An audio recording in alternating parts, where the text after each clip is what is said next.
The Butcher. Summary 5th Republic Series. Book 1.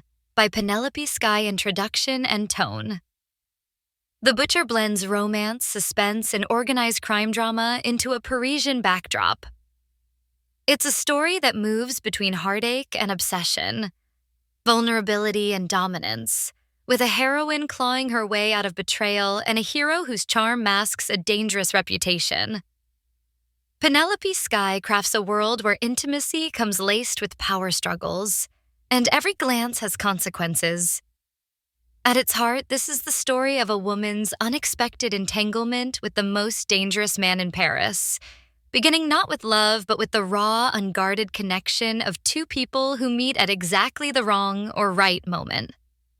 Part 1. Shattered Foundations.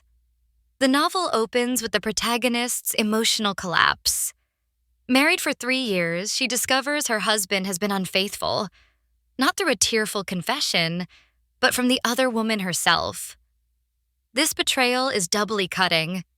Not only has her trust been annihilated, but the delivery of the news is laced with cruelty. Her husband lacks the courage to admit the truth, leaving her with questions about her worth, her instincts, and her past choices.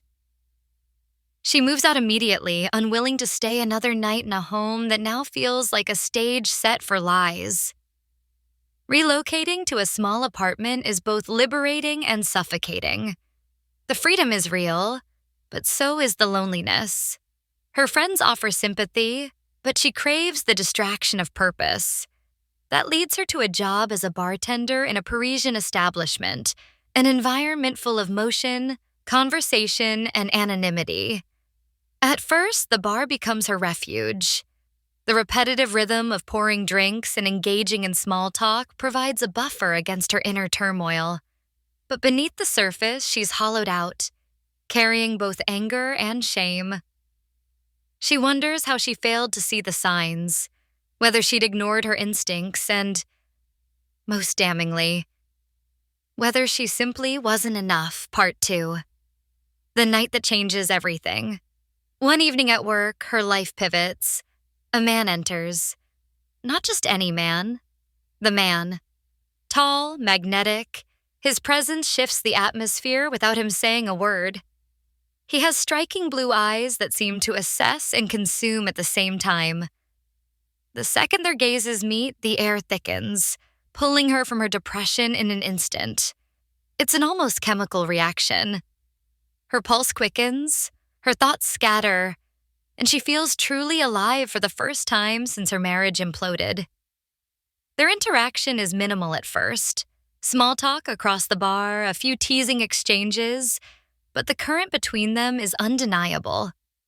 She knows nothing about him except that he is unlike anyone she's ever met. On impulse, she breaks her own rules. She invites him back to her apartment. What follows is the most passionate night of her life. Raw, consuming, and strangely tender in moments. By morning, she expects the spell to be broken. She assumes he'll vanish, just another fleeting escape in a season of loss. But she's wrong. Part 3. The proposition, the man returns. Not just to the bar, but into her life. His visits become deliberate. His attention, focused entirely on her, is intense. Sometimes flattering, sometimes unsettling. He makes it clear he wants her, not for a night, but for himself, exclusively. She's wary. The last thing she wants is another relationship, especially after her recent heartbreak. What she wants is uncomplicated intimacy, a distraction without strings. He, however, is not a man who deals in half measures. His interest is absolute, his pursuit relentless. She resists, he persists. It's only after she begins to glimpse fragments of his world that she understands the scale of what she's dealing with. The man she spent the night with is not merely confident or wealthy, he is the Butcher. His name carries weight in Paris's underworld. He's not a petty criminal.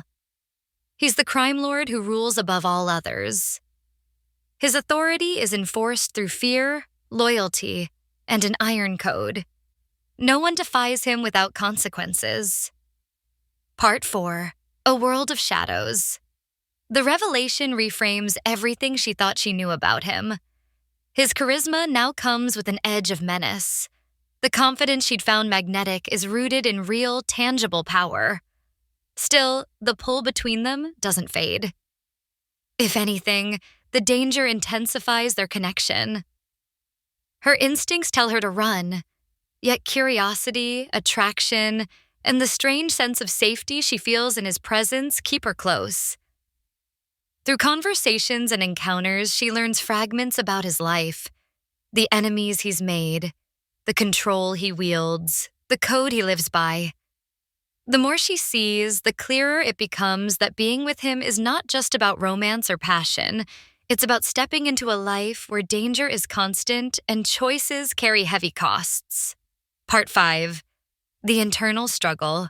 The heart of the story lies in her internal battle.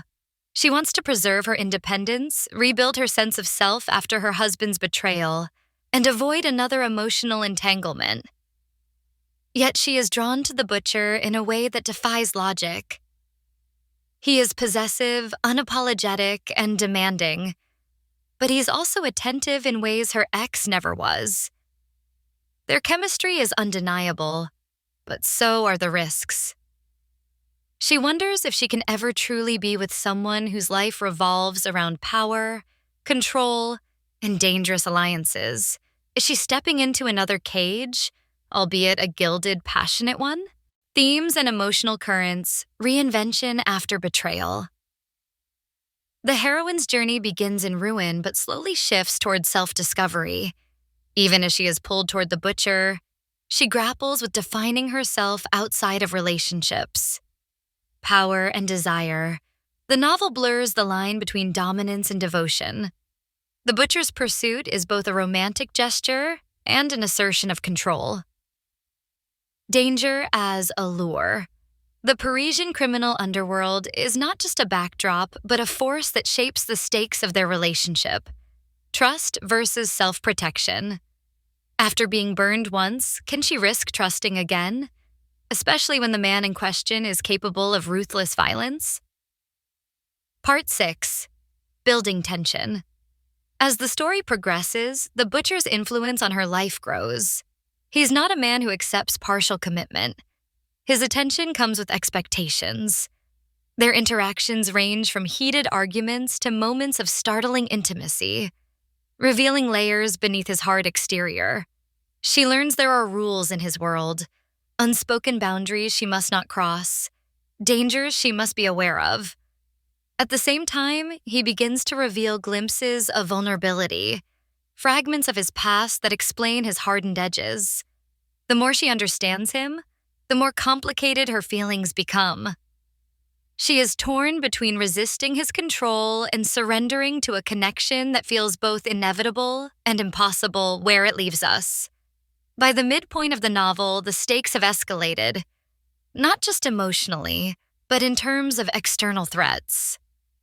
Her life, once simple and contained, now intersects with a network of alliances and rivalries that could put her in harm's way.